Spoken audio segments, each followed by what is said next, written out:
Kita jawab, Ma, sekarang saya udah Kristen. Suara-suara kita, tapi kuasa Roh Kudus.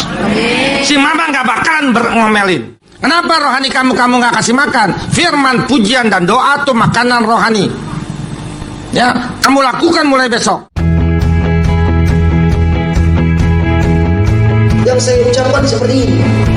Asyhadu an la ilaha illallah wa Isa ruhullah. Saya nggak tahu yang gurung itu pendeta, Roh Kudus, Roh Allah. Tiba-tiba Gilbert berkhotbah, orang Kristen tidak bisa disantet. Apa gunanya sehat kalau mati masuk neraka? Bagi saya mujizat terbesar adalah nama saya tertulis di dalam kitab kehidupan. Harusnya di bulan April saya pindah agama, tapi oleh karena kasih karunia Tuhan itulah terjadi dalam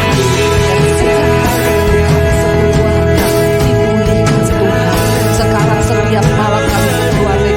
Saya pernah kesaksian di sini.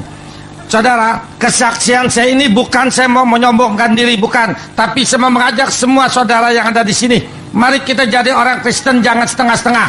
Jadi orang Kristen, jangan main-main lagi. Dan jadi orang Kristen, jangan kompromi kembali dengan dunia. Sebab bukan orang Kristen yang rajin ke gereja yang masuk surga, bukan. Bukan orang Kristen yang rajin baca Alkitab yang masuk surga, bukan. Dan bukan juga orang Kristen yang rajin berdoa yang masuk surga, bukan. Tapi orang Kristen yang hidup baru, lahir kembali bersama Tuhan Yesus Kristus dan taat kepada seluruh firman. Itu yang masuk surga. Banyak orang Kristen hanya taat sebagian firman. Firman dia pilih-pilih, yang enak dia mau lakukan, yang tidak enak dia tidak mau melakukan. Neraka tempatnya. Jangan kita mengira menerima Tuhan Yesus lalu dibaptis lalu pasti masuk surga. Tidak.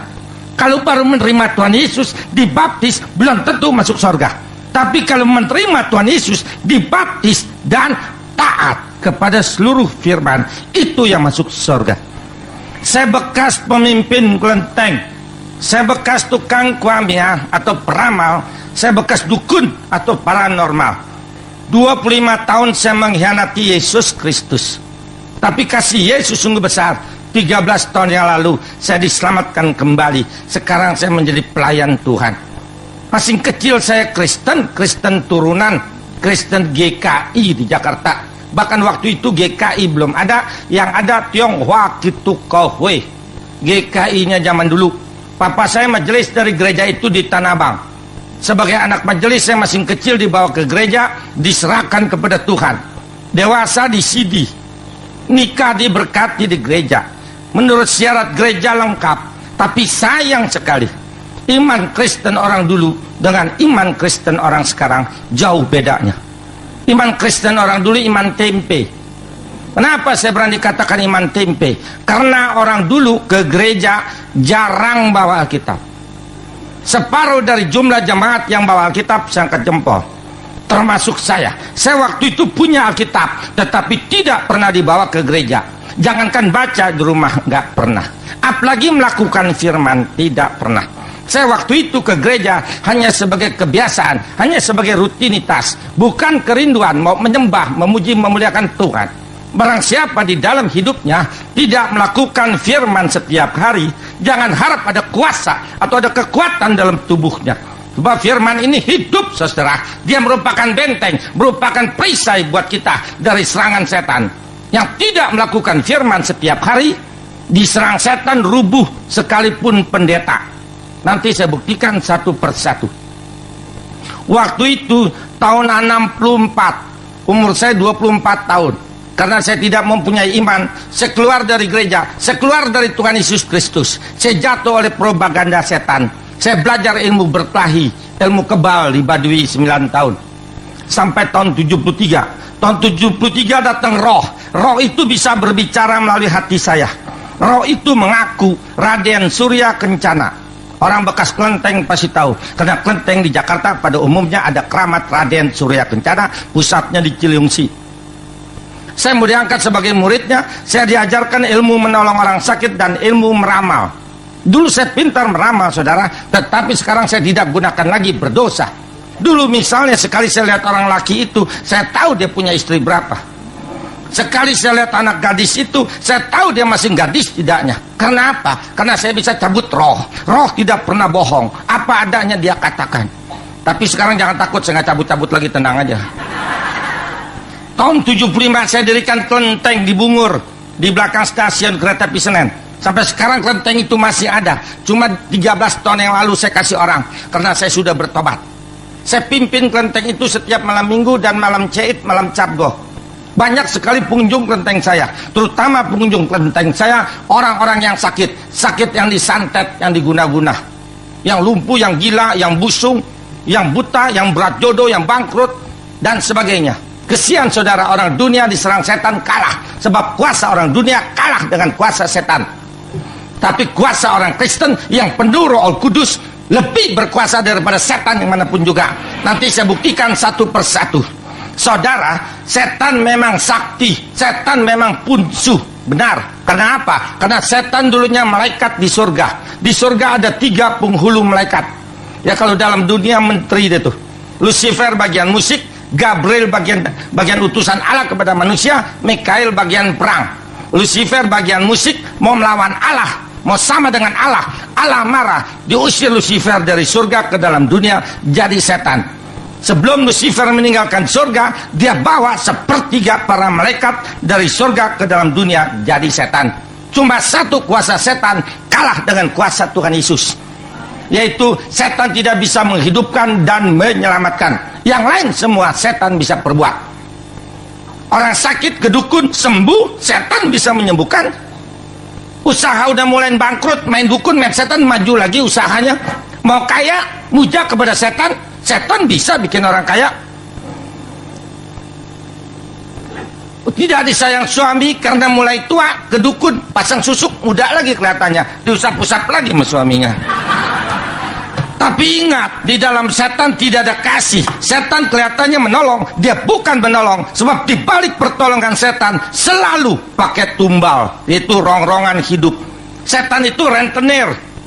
Lain dengan Bapa kita Tuhan Yesus, Tuhan menolong dengan cinta kasihnya tanpa tumbal-tumbalan. Kalau setan itu pakai tumbal. Salah satu tumbal setan, saudara sering melihat di dalam mobil baby van, mobil orang kaya, dalamnya ada anak kecil yang mangap aja ileran. Itu anak idiot, anak tumbal. Anak idiot tidak ada di dalam rumah orang miskin. Anak idiot tidak ada di dalam kampung. Adanya di tempat rumah orang kaya yang bapaknya, kakeknya, nenek moyangnya minta kaya dari setan, tapi anaknya, cucunya, turunannya cacat seumur hidup, nggak bisa sembuh. Saudara, yang saya mau saksikan yang di luar ya, yang di sini semua asli. Kalau nggak digituin kesinggung. Orang Kristen gede ambek aja digedein, iman digedein. Alkitab mengatakan nabi ada yang asli ada yang palsu, benar. Pendeta juga ada yang asli ada yang palsu. Jemaat jangan dibilang lagi banyak yang palsu. Saudara mau tahu yang datang ke kelenteng saya? Bukan orang Tepekong saja, bukan orang Islam saja datang ke kelenteng saya, tapi banyak orang Kristen datang ke kelenteng saya. Menyedihkan dan memalukan sekali. Pada waktu pencobaan datang dalam kehidupan orang Kristen itu, misalnya anaknya sakit nggak sembuh-sembuh, suaminya udah mulai bindal, anak gadisnya sudah mulai berat jodoh. Bukan dia datang di kaki Tuhan Yesus yang penuh kasih, penuh kuasa, mohon pertolongan, tetapi dia lari ke dukun, dia lari ke tukang ramal. Semua dukun, semua peramal dari setan. Bahkan yang lebih sedih lagi, ada 2 majelis gereja pasien saya di kelenteng. Majelis gereja, tadinya saya nggak tahu dia majelis, dia sendiri yang bilang, Pak Tio jangan kasih tahu siapa-siapa, saya majelis gereja. Anak majelis itu gila diguna-guna, saya tolongin sembuh. Saudara, jangan contoh model majelis beginian. Maaf yang kesinggung berarti melakukan.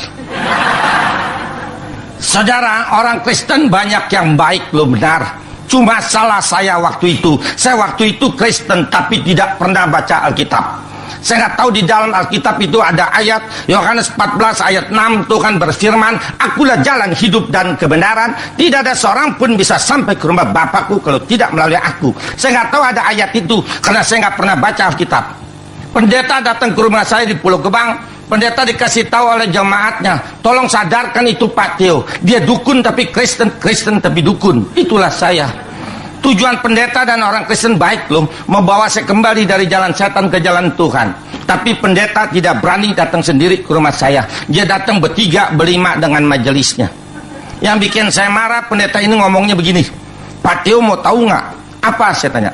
Semua orang dalam dunia, kata pendeta itu, kalau mau ke sorga harus melalui Tuhan Yesus, kalau nggak bisa. Saya marah loh waktu itu karena saya nggak tahu. Saya tuding itu pendeta, hei pendeta ngomong jangan sembarangan. Memangnya golongan orang Kristen aja yang punya sorga? Karena saya nggak tahu, saya ngomong begitu. Dan karena saya marah, saya comot roh pendeta dan majelis lima-limanya, rohnya saya comot. Waktu itu saya bisa menyomot roh. Di satu bidang saya nolong orang sakit di kelenteng, ratusan sembuh. Saya kalau nolong orang sakit, saya potong lidah saya dengan golok, keluar darah, saya sembuh. Setan bisa menyembuhkan. Tapi di sisi lain, saya sombong sekali. Saya waktu itu kalau kesinggung sama seseorang, saya comot rohnya, saya masukin ke botol, saya ganggang di atas kompor yang lagi nyala. Detik itu juga yang punya roh kepanasan gila, telanjang bulat lari di jalanan, semudah membalikan tangan. Ini pendeta karena bikin saya marah, saya comot rohnya lima-limanya, saya ancam, lu jangan lama-lama depan gua sebel sama lo, entar lu mabok lo, saya lepas. Nggak ada 5 menit, ini pendeta dengan majelis muter gini nih. Saya bikin godek. Waktu itu saya kejam dan saya sombong sekali. Saya usir lo pendeta, pulang lo semua. Ngomong aja lo gede lo, punya sorga lo. Gua hantam dengan ilmu gua, lo kalah lo gak ada gunanya, pulang. 4 gereja 4 pendeta kalah sama saya. Bukan salah gerejanya, tapi salah individu pendeta itu. Pendeta itu boleh STH, MPH, apalagi saya nggak tahu dah. Dia boleh hafal ini Alkitab, tetapi dia tidak taat kepada firman. Iman tanpa taat nggak laku di mata Tuhan. Mungkin pendeta yang kalah sama saya.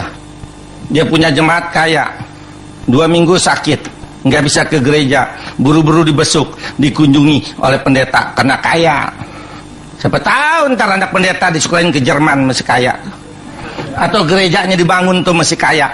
Tapi lihat no jemaatnya miskin yang tinggalnya dalam kampung, 2 tahun nggak ke gereja, nggak pernah dikunjungi oleh pendeta yang mata duitan. Jakarta banyak pendeta-pendeta mata duitan, mau kesinggung. Saudara juga mengaminkan dalam hati, cuman nggak berani ngomong.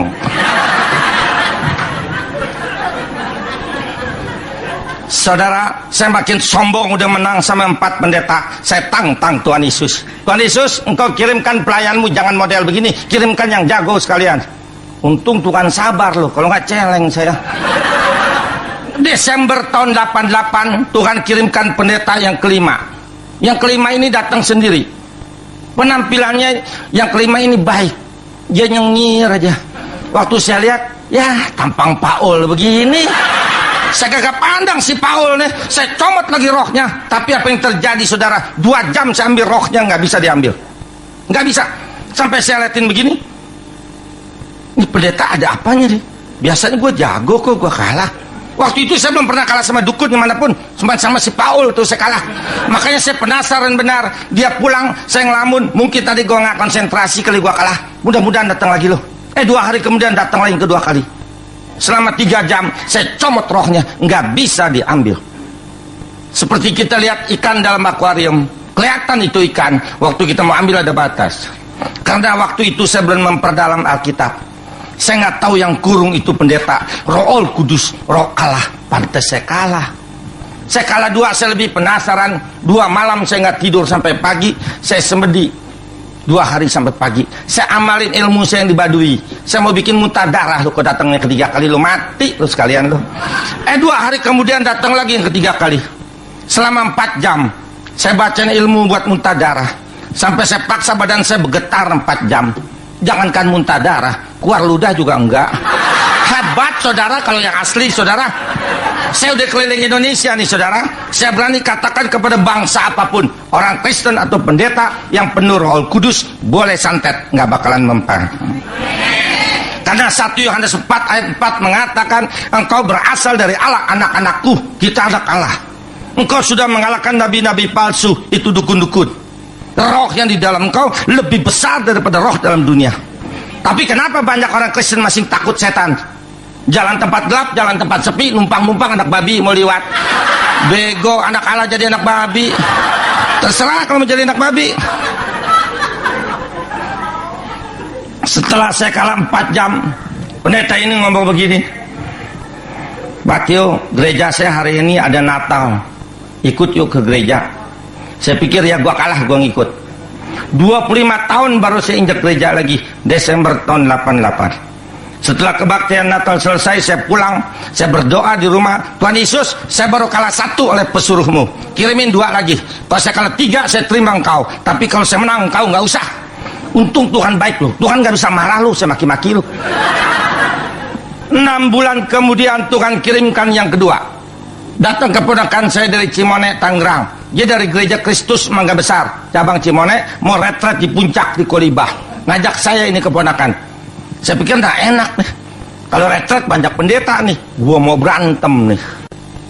Saya bayar lu cuman buat berantem. Betul aja sampai di tempat retret ada 4 pendeta. Wah, saya senang bener nih, banyak tandingan nih. Saya cari yang paling tua, tentu paling jago. Itu pendeta Yosua Ong dari Ling Liang Tang Santapan Rohani di Taman Sari. Dia dosen dan gembala sidang. Dia paling banyak sesinya 3 hari. Supaya saya jangan kalah dengan pendeta ini, saya cari kelemahannya. Maaf saudara, karena dia udah tua, jalannya lama begitu. Nah, gue bikin lumpuh nih. Sekali gue tiup juga empek-empek begini, rubuh deh. Selama 3 hari saya duduk paling depan, cuma jarak 1,5 meter. Dia khotbah 3 hari, saya juga bacain ilmu, lumpuh 3 hari. Jangankan lumpuh, goyang juga enggak. Hebat saudara kalau yang asli. Saya kalah 2, saya pulang ke Jakarta, saya berdoa lagi di rumah, Tuhan Yesus 1 lagi kirimin. 2 bulan kemudian Tuhan kirimkan yang ketiga. 3 pendeta ini prosesnya 8 bulan. Selama 8 bulan malam minggu saya pimpin kelenteng di Bungur, hari Minggu saya ada di gereja Bethel di Pulau Gebang. Pendeta yang ketiga pendeta Paulus dari GKJMB Cimone, Agustus tahun 89 jam 8 malam datang ke rumah saya. Ini pendeta yang ketiga penentuan buat saya. Saya comot lagi rohnya, nggak bisa diambil. Saya maki-maki dia, saya ngomong jorok. Maksud saya mau akalin. Kalau saya maki pan dia marah. Kalau dia marah Roh Kudusnya keluar. Saya sikat dia rubuh. Tapi saya kecelek loh saudara. Orang Kristen atau pendeta yang penuh Roh Kudus diomelin nggak marah. Merah juga kupingnya enggak. Nyengir gitu kayak orang Serawan. Dalam hati saya bilang, lu budak apa lu darah putih lo ya. Ini contoh buat kita orang Kristen. Orang Kristen kalau hari Minggu keren, ke gereja bawa Alkitab segede tetampah. Kebaktian selesai pulang, belum jauh dari gereja, kebetulan musim hujan, mobil lewat, air hujan muncrat juga kebun binatang. Ini buat apa digendong-gendong, berat-berat. Kalau masih punya kebun binatang dari mulut, jangan harap bisa lihat surga. Maaf yang kesinggung. Dia pulang jam 1 malam, udah cukup 3 pendeta. Saya ngelamun sendiri. Yesus pesuruhnya aja begini hebat. Bagaimana kalau gua tembak Yesus, gua lumer kali ini. Kalau gitu gua mesti terima nih, si Yesus dia jago nih. Saya ambil Alkitab saudara, saya dekat begini, saya berdoa. Tuhan Yesus, saya lagi bingung. Tunjukkan jalan dan arah mana yang saya harus tempuh dalam hidup saya. Jawablah melalui Alkitab ini. Terima kasih, amin. Pas amin, saya taruh di meja. Saya nengok ke sana. Bukannya begitu tuh sekali aja. Dalam hati saya bilang, kalau lu nggak ada jawabannya seumur hidup, gua nggak mau terima lu. Setelah saya buka, saya mau tahu Yesus jago nggak nih. Saya lihat. Pandangan pertama di situ jawabannya. Matius 6 ayat 24. Tidak seorang pun bisa berbakti kepada 2 Tuhan. Engkau percaya kepada Allah, engkau juga percaya kepada Mamon, itu kepada setan. Saya masuk ke dalam kamar, malam itu saya mau terima Yesus. Saya tekuk lutut di ranjang, saya nangis sepuas-puasnya. Setelah saya puas menangis, saya usir guru saya si Mbah. Saya punya 17 mbah. Saya usir mbah semua 17-17-nya keluar dari hati, pikiran, dan kehidupan cucu. Sebab mulai malam ini cucu nggak mau jadi murid mbah lagi. Cucu mau terima Yesus sebagai Tuhan dan Juru Selamat cucu sampai selamanya. Sampai sekarang ini 13 tahun 2 bulan. Si mbah nggak pernah ngomong di sini. Nggak tahu dia kemana. Tapi maaf saudara, malam itu saya masih gila. Sekarang Yesus saya tes. Biangnya nih sekarang saya tes. Saya berdoa, Tuhan Yesus, saya baca engkau dalam Alkitab, hidup, penuh kasih, penuh kuasa, selalu menolong. Buktikan dulu baru saya percaya. Tuhan benar-benar sabar loh. Dia turutin terus kemauan gila saya ini. Dia jawab hari ke-8. Waktu itu saya mau makan siang di rumah 1:30. Sebelum makan saya berdoa. Selesai berdoa mau minum sebelum makan. Baru saya pegang itu gelas. Jantung saya copot di dalam. Kenapa saya bilang copot? Dia turun ke bawah begitu, tek. Duailah sakitnya saudara. Mungkin orang ditancap pisau begitu kali, mungkin. Karena terlalu sakit tanpa sadar saya pegang, saya menjerit, aduh. Berhenti itu jantung. Saya tarik, nggak bisa mandek. Saya tarik lagi, mandek juga. Saya kocok. Maksudnya jangan berhenti, kalau berhenti pan mati. LOG kita kalau mati kita kocok dia jalan. Saya kocok. Saya tarik, tetap aja berhenti, jangan jalan terus. Saya mau saksikan di sini. Pantas tuh orang yang di luar sana, orang dunia yang belum terima Yesus, mereka tuh kalau mau mati ditunjukin dosanya oleh Tuhan. Makanya mereka berteriak-teriak. Dia lihat, makanya dia ketakutan. Seandainya nggak bisa ngomong, begitu. Dia lihat. Tapi kita orang Kristen yang taat, mau mati nggak ditunjukin dosa kita. Datang malaikat membawa jiwa roh kita ke Firdaus, halaman surga. Tapi kalau orang dunia yang belum terima Yesus, ditunjukin. Waktu itu kena sakit, saya pegang, saya merem kena sakit. Saya lihat kayak nonton TV, merem tapi kelihatan. Dosa yang pernah saya kerjakan ditunjukkan oleh Tuhan kembali. Maaf saudara, saya dulu anak Tanah Abang. Saya lahir situ, besar di situ. Saya salah didik. Hobi saya berantem, hobi saya silat sama ilmu. Orang yang saya pukul dengan ilmu saya, saudara, berdarah-darah begitu banyak ditunjukin oleh Tuhan. Jelas, karena saya lihat terlalu banyak, saya menjerit di dalam hati. Tuhan Yesus, saya nggak mau mati. Dosa saya banyak, ntar saya diseksa Engkau. Nah, belum bertobat mati. Jadi Tarsan, ntar saya di sono. Siapa yang tolongin sendirian di akhirat? Untung waktu itu saya nggak panggil guru saya, lo simbah lo. Yang saya ingat, Yesus hidup selalu menolong. Nah, lo buktiin dah. Saya panggil jadi dalam hati sambil megang dada. Tuhan Yesus tolong sembuhkan jantung saya. Jantung saya lagi rusak, betulin. Di dalam nama Tuhan Yesus kayak jantung sembuhlah. Haleluya, amin. Apa yang terjadi? Tuhan nggak nolong. Tuhan tinggalkan saya jatuh di meja makan. Orang yang nggak bisa nafas, nggak ada tenaga, bisa duduk tegak. Pantas orang serangan jantung rubuh semua. Saya jatuh. Tangan saya tetap di dada di kolong meja, saya pegangin terus karena sakit, saya nggak lepas. Waktu itu saya belum pingsan.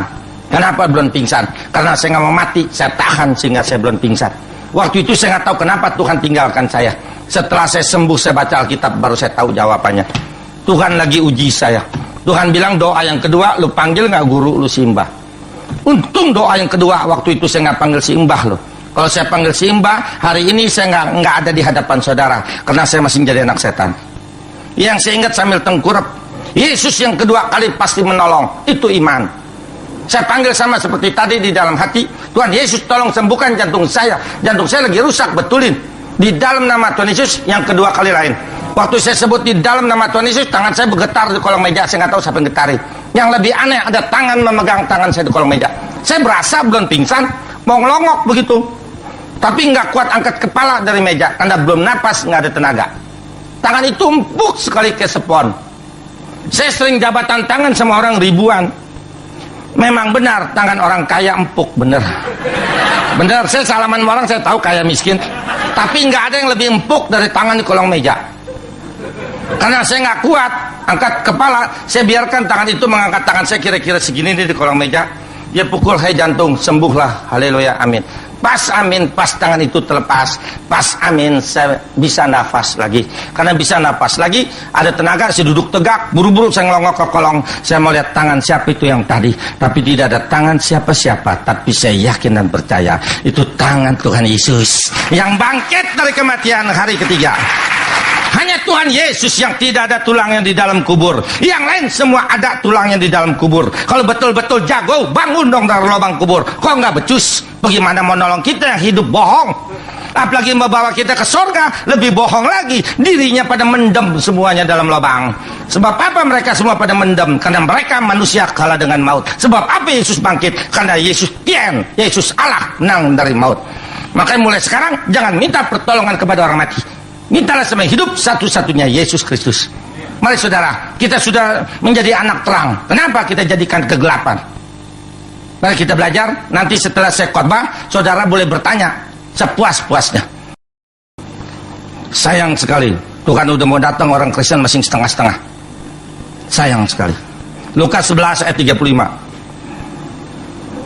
Lukas 11 ayat 35, demikian firman Tuhan. Lukas 11 ayat 35. Karena itu perhatikanlah supaya terang yang ada padamu jangan menjadi kegelapan. Amin. Hanya kita orang Kristen anak terang. Karena apa? Karena Yesus adalah terang dunia. Hanya Yesus yang mempunyai predikat terang dunia. Di luar Tuhan Yesus tidak ada terang dunia. Nggak ada yang lain. Mari kita lihat, kita buktikan pakai ayat.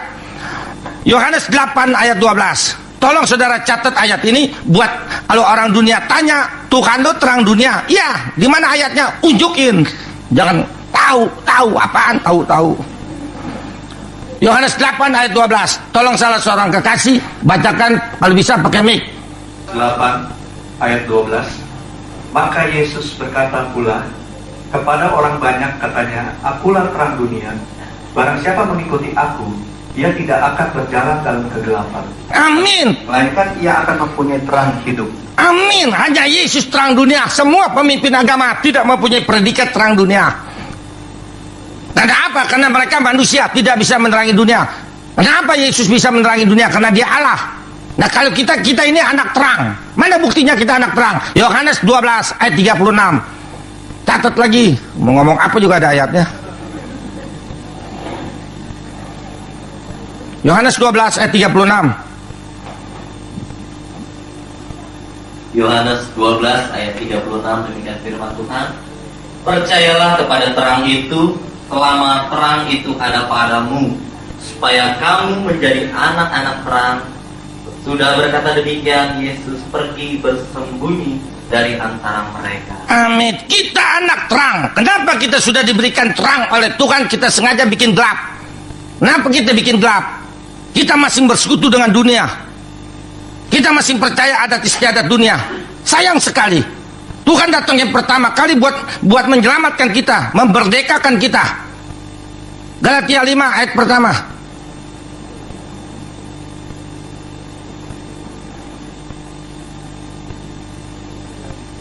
Galatia 5 ayat pertama. Ayat pertama, supaya kita sungguh-sungguh merdeka. Kristus telah merdeka, memerdekakan kita. Karena itu, berdirilah teguh dan janganlah mau lagi dikenangkan perhambaan. Amin. Di situ ada perkataan merdeka. Kalau ada perkataan merdeka, kita sebelum merdeka dijajah. Siapa yang dijajah? Kita dari nenek moyang kita dijajah setan, tidak berdaya. Dibohongin setan, tidak berdaya. Karena setan lebih berkuasa dari manusia. Tapi kasih Yesus sungguh besar. Dia datang sendiri dari surga ke dalam dunia. Dengan kuasa dan kasihnya kita dimerdekakan. Setelah kita dimerdekakan, Tuhan pesan apa? Berdirilah teguh. Artinya kuatkan imanmu. Jangan mau lagi dikenakan kuk perhambaan. Mungkin kuk perhambaan belagang nggak ngerti. Kuk perhambaan tuh Tuhan bilang jangan jadi budak setan lagi. Masa nggak ngerti budak setan? Nah ini kenapa banyak orang Kristen masih jadi budak setan, masih percaya yang lama. Mari kita lihat masih percaya yang lama. Percuma dong kita dibebaskan oleh Tuhan. Kolose 1 ayat 13-14. Banyak orang Kristen kalau melawat ke kuburan temannya meninggal, pulangnya cuci muka air kembang di baskom. Berapa banyak orang Kristen kalau keluarganya meninggal, bikin malam penghiburan hari ketiga, ke-7, 40, 100, setahun, 3 tahun masih bikin malam penghiburan.